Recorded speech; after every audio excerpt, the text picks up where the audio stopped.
புதிய தொகுதி மறுவரையறை சட்டத்திருத்தத்தின் மூலம் மக்களவை எம்பிக்களின் எண்ணிக்கை 850ஆக உயரக்கூடும் என தகவல் வெளியான நிலையில் அதனால் தமிழ்நாடு எதிர்கொள்ளும் பாதிப்புகள் என்னென்ன என்பது குறித்து விரிவாக பார்க்கலாம் இந்த செய்தி தொகுப்பில்.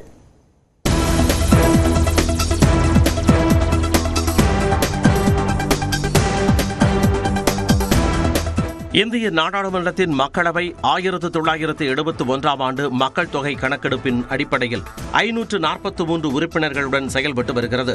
1971ஆம் ஆண்டு 55 கோடியாக இருந்த இந்திய மக்கள் தொகை தற்பொழுது 140 கோடியாக உயர்ந்த நிலையில் அதற்கேற்ப எம்பிக்களின் எண்ணிக்கையை உயர்த்த மத்திய அரசு திட்டமிட்டுள்ளது. மாநிலங்களின் மக்கள் தொகைக்கு ஏற்ப நாடாளுமன்ற தொகுதிகளின் எண்ணிக்கையை உயர்த்தும் மத்திய அரசின் தொகுதி மறுவரையறை சட்ட திருத்தத்திற்கு மக்கள் தொகை கட்டுப்பாட்டை சிறப்பாக செயல்படுத்திய தமிழ்நாடு உள்ளிட்ட தென் மாநிலங்கள் எதிர்ப்பு தெரிவித்து வருகின்றன. இதற்கு முன் கடந்த 2002ஆம் ஆண்டு நாடாளுமன்றத்தில் தாக்கல் செய்யப்பட்ட தொகுதி மறுவரையறை சட்ட திருத்தத்தில் 2026ஆம் ஆண்டிற்கு பிறகு நடக்கும் முதல் மக்கள் தொகை கணக்கெடுப்பின் அடிப்படையிலேயே தொகுதி மறுசீரமைப்பு மேற்கொள்ளப்பட வேண்டும் என தெரிவிக்கப்பட்டுள்ளது.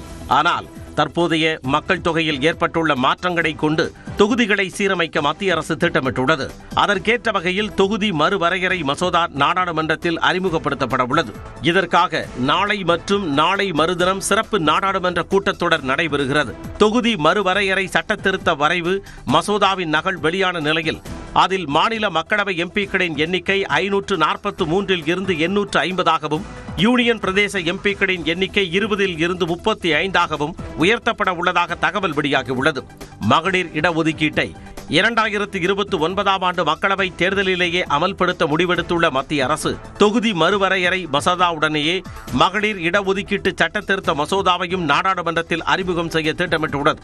மத்திய அரசின் புதிய தொகுதி மறுவரையறை திருத்த மசோதாவின்படி 2011 அல்லது அதற்கு முந்தைய மக்கள் தொகை கணக்கெடுப்பு தரவுகளின் அடிப்படையில் தொகுதி மறுசீரமைப்பு செய்யப்படும் என கூறப்படுகிறது. இதனால் தமிழ்நாடு, கேரளா, ஆந்திரா, கர்நாடகா உள்ளிட்ட தென் மாநிலங்களை காட்டிலும் மக்கள் தொகையை முறையாக கட்டுப்படுத்தாத உத்தரப்பிரதேசம் உள்ளிட்ட வட மாநிலங்களின் பலம் நாடாளுமன்றத்தில் அதிகரிக்கும் என கூறப்படுகிறது.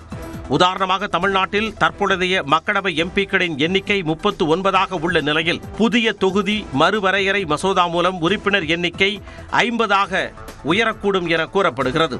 அதே நேரம் உத்தரப்பிரதேசத்தில் தற்போது உள்ள 80 மக்களவை தொகுதிகளின் எண்ணிக்கை 143 வரை உயரக்கூடும் என்பதால் நாடாளுமன்றத்தில் தமிழ்நாட்டிற்கான பிரதிநிதித்துவம் குறையும் என சொல்லப்படுகிறது. புதிய தொகுதி மறுவரையறை மசோதாவுக்கு கடும் எதிர்ப்பு தெரிவித்துள்ள முதலமைச்சர் மு.க.ஸ்டாலின் சட்ட திருத்தத்தை கைவிடாவிட்டால் பழைய திமுகவை காண நேரிடும் என எச்சரிக்கை விடுத்துள்ளார். தமிழ்நாட்டை பாதிக்கிற மாதிரியோ வட மாநிலங்களுக்கு அரசியல் வலிமையை மேலும் வாரி வழங்குற மாதிரியோ ஏதாவது நடந்தால் தமிழ்நாட்டில் இருக்க நாங்கள்லாம் பார்த்துட்டு சும்மா இருக்க மாட்டோம். தமிழ்நாடு ஸ்தம்பிக்கும். தமிழ்நாடு தனது எதிர்ப்பை கடுமையாக காட்டும். தமிழ்நாடு முதலமைச்சராக இருக்கிற என்னுடைய தலைமையிலேயே மிகப்பெரிய போராட்டம் நடத்துவோம். அதே நேரம் தொகுதி மறுவரையறையால் தமிழ்நாட்டிற்கு பாதிப்பு இருக்காது என அதிமுக பொதுச் செயலாளர் எடப்பாடி பழனிசாமி தெரிவித்துள்ளார். ஸ்டாலின் அவர்களே ஏற்கனவே உள்துறை அமைச்சர் மரியாதைக்குரிய அமித்ஷா அவர்கள் தெளிவுபடுத்திவிட்டார். நாடாளுமன்ற தேர்தலில் மறுவரையில் தமிழ்நாடு எந்த விதத்திலும் பாதிக்காது. தமிழ்நாடு சட்டமன்ற தேர்தலுக்கு இடையே நாடாளுமன்ற சிறப்பு கூட்டத்தொடரில் கலந்து கொள்ள திமுக எம்பிக்களுக்கு முதலமைச்சர் மு.க.ஸ்டாலின் அறிவுறுத்தியுள்ளார்.